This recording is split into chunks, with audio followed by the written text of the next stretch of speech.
하나님께서 주신 말씀은 데살로니가후서 2장 13절에서 3장 5절까지 말씀입니다. 데살로니가후서 2장 13절에서 3장 5절까지 말씀입니다. 우리 함께 합독하도록 하겠습니다. 주께서 사랑하시는 형제들아, 우리가 항상 너희에 관하여 마땅히 하나님께 감사할 것은 하나님이 처음부터 너희를 택하사 성령의 거룩하게 하심과 진리를 믿음으로 구원을 받게 하심이니, 이를 위하여 우리의 복음으로 너희를 부르사 우리 주 예수 그리스도의 영광을 얻게 하려 하심이니라. 그러므로 형제들아, 굳건하게 서서 말로나 우리의 편지로 가르침을 받은 전통을 지키라. 우리 주 예수 그리스도와 우리를 사랑하시고 영원한 위로와 좋은 소망을 은혜로 주신 하나님 우리 아버지께서 너희 마음을 위로하시고 모든 선한 일과 말에 굳건하게 하시기를 원하노라. 끝으로 형제들아, 너희는 우리를 위하여 기도하기를, 주의 말씀이 너희 가운데서와 같이 퍼져나가 영광스럽게 되고, 또한 우리를 부당하고 악한 사람들에게서 건지시옵소서 하라. 믿음은 모든 사람의 것이 아니니라. 주는 미쁘사 너희를 굳건하게 하시고 악한 자에게서 지키시리라. 너희에 대하여는 우리가 명한 것을 너희가 행하고 또 행한 줄을 우리가 주 안에서 확신하노니, 주께서 너희 마음을 인도하여 하나님의 사랑과 그리스도의 인내에 들어가게 하시기를 원하노라. 아멘. 코로나가 생긴 지 벌써 1년이 되어 가고 있는데요. 코로나가 생기면서 많은 변화가 찾아왔습니다. 잘 쓰지 않던 마스크는 일상생활에 꼭 필요한 물품이 되었고요. 외식보다는 배달 음식을 시켜 먹는 일이 잦아졌습니다. 그런가 하면 나라의 경제가 흔들리게 되었습니다. 코로나로 인해서 가게들이 문을 닫고요. 사람들이 직장을 잃게 되었습니다. 코로나의 영향으로 인해서 사람들은 걱정과 근심, 슬픔으로 가득하게 되었습니다. 우리 성도님들 역시도 코로나로 인해서 얼마나 힘드셨고 지금도 힘든 삶을 살아가고 있는 성도님들도 계실 것입니다. 코로나가 우리의 인생을 송두리째 뺏어간 것 같은 느낌이 드는 이러한 상황 속에서 그리스도인들은 무엇을 할 수 있을까요? 말씀을 준비하면서 이런 생각이 들었습니다. 코로나라는 상황 속에서 그리스도인들이 할 수 있는 것은 위로와 기도이다. 지금의 시대는요, 위로의 시대입니다. 위로받고 싶은 심정이 너무나도 강한 시대예요. 코로나로 인해서 얼마나 지쳐 있습니까? 코로나로 인해서 주저앉은 사람들이 얼마나 많습니까? 이럴 때 얼마나 위로가 필요하겠습니까? 그런가 하면 지금은 기도의 시대입니다. 코로나를 해결할 수 있는 해결책은 하나님께만 있습니다. 그러하기에 기도 없이는 살 수가 없는 시대, 기도가 꼭 필요한 시대라는 겁니다. 오늘 본문 역시도요, 지금 시대처럼 그리스도인들에게 위로와 기도가 필요한 시대였습니다. 그 당시 데살로니가 교회는 박해와 핍박이 끊이지 않은 교회였습니다. 데살로니가 교회를 세우는 초기부터 유대인들은 바울을 끊임없이 박해했습니다. 그들은 데살로니가에서 베레아로 피신한 바울과 일행을 베레아까지 쫓아가 괴롭힐 정도로 집요했는데요. 이러한 집요함으로 데살로니가 교회를 계속해서 못살게 굴었으니 이 데살로니가 교회가 얼마나 힘들었을까요?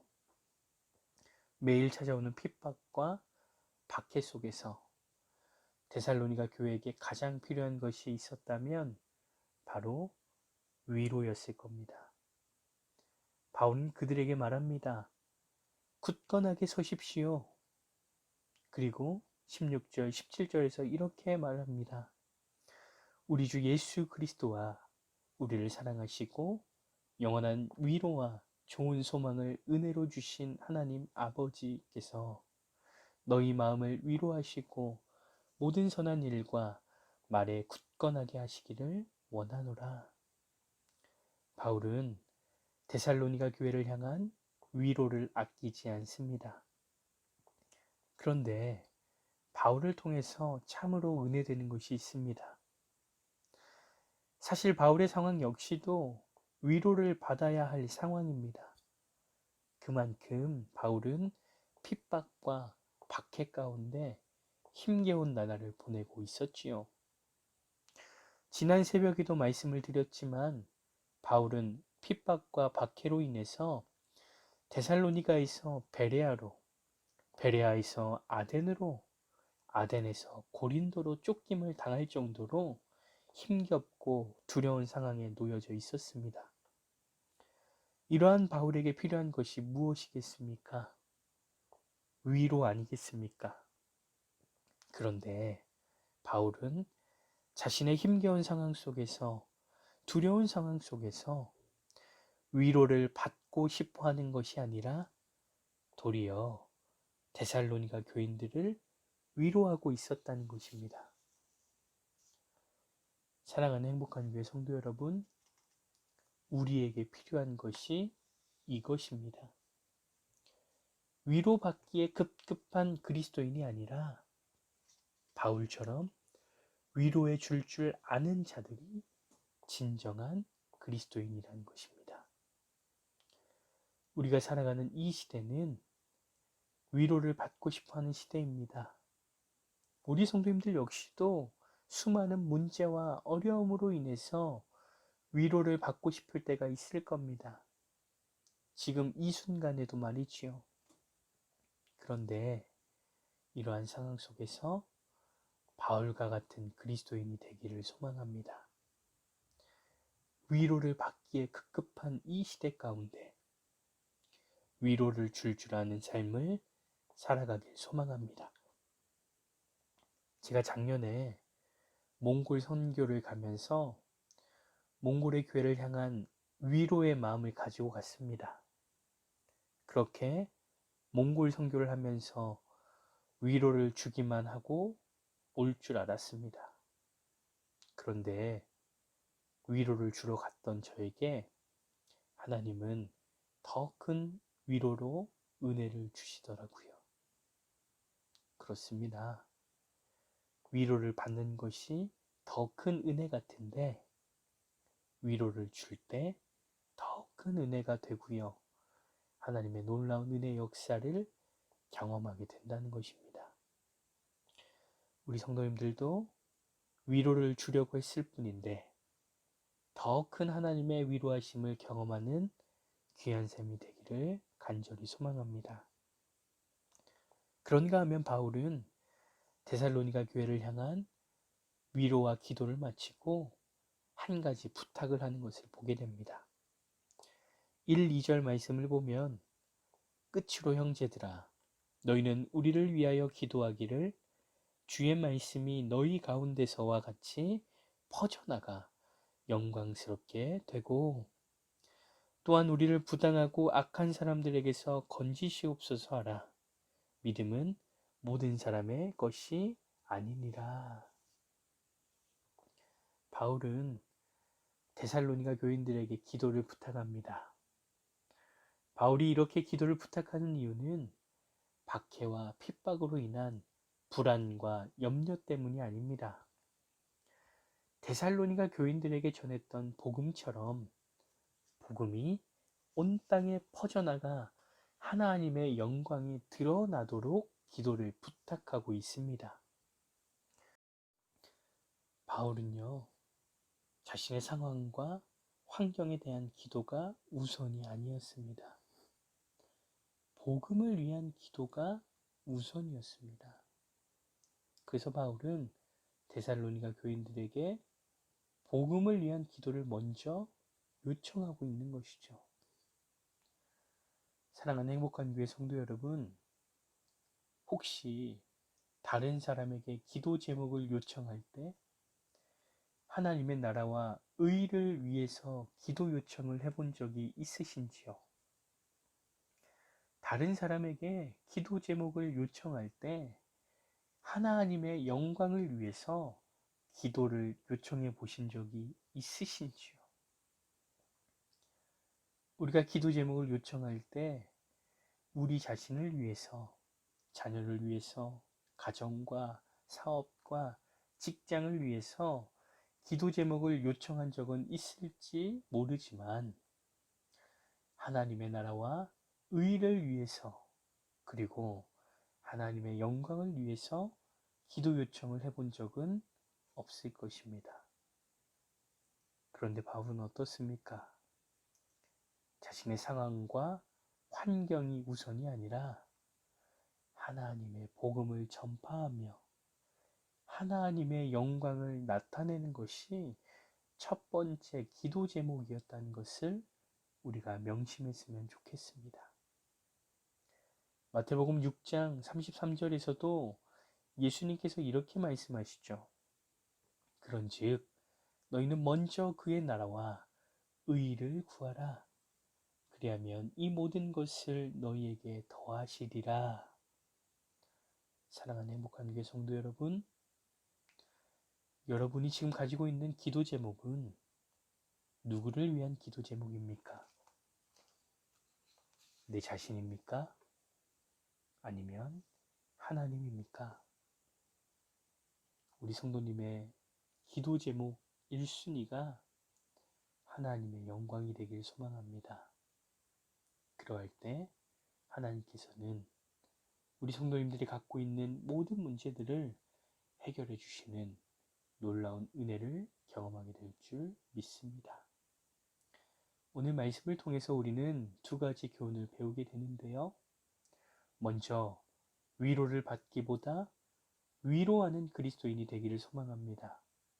그러할 때 우리가 위로한 자들을 통해 다시금 위로를 받는 것을 뛰어넘어 하나님의 위로하심을 경험하는 귀한 삶이 될 줄 믿습니다.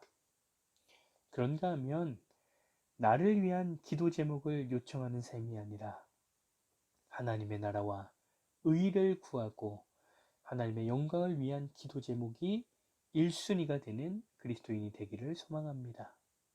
그러므로 여러분 마음속에 있는 모든 문제들을 해결해 주시고 은혜로 덮어주시는 주의 선하심까지 경험하는 믿음의 사람들이 될 줄 믿습니다. 이러한 삶으로 하나님이 기뻐하시는 것뿐만이 아니라 하나님께서 책임지시는 은혜의 삶이 되시기를 간절히 소망합니다. 다 같이 기도하시겠습니다. 주님, 오늘 말씀을 통해서 참된 그리스도인의 자세를 알게 하시니 감사를 드립니다. 위로가 필요한 시대에 우리 역시도 위로받기에 급급한 삶이 아니라 바울처럼, 예수님처럼 위로해 줄 줄 아는 삶을 살아가는 그리스도인들 되게 도와주시옵소서. 그래서 우리가 위로해 주는 삶을 살아갔을 뿐인데 하나님께서 더 큰 위로로 우리와 함께 하시고 보살펴 주시는 그 은혜를 경험하는 삶이 되게 도와주시옵소서.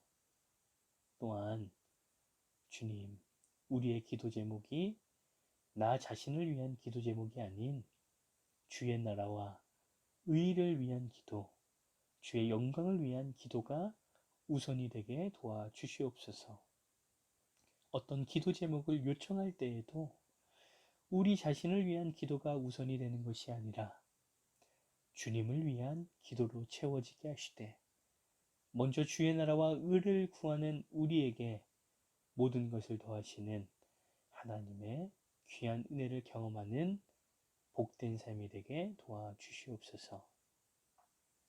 하나님, 여전히 코로나의 위협 속에서 너무나 힘든 나날을 보내고 있습니다.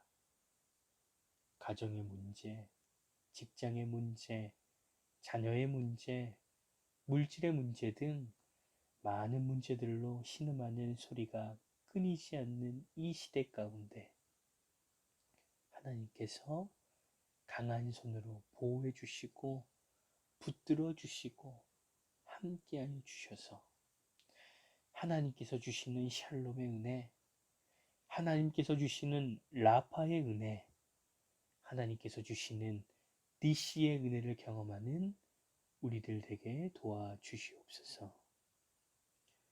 지금은 길이요 진리요 생명이요 부활이신 우리 구주 예수 그리스도의 은혜와 예수 그리스도를 통해 우리에게 영원한 생명을 주신 하나님 아버지의 크신 사랑하심과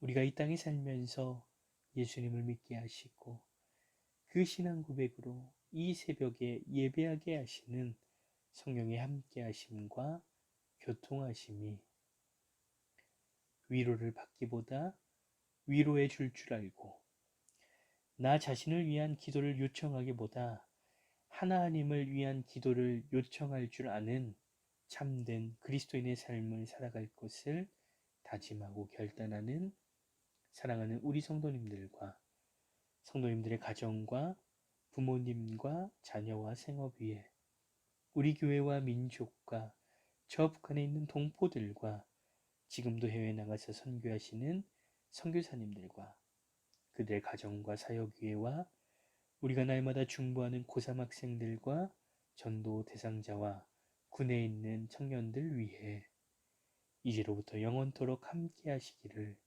간절히 축원하옵나이다. 아멘.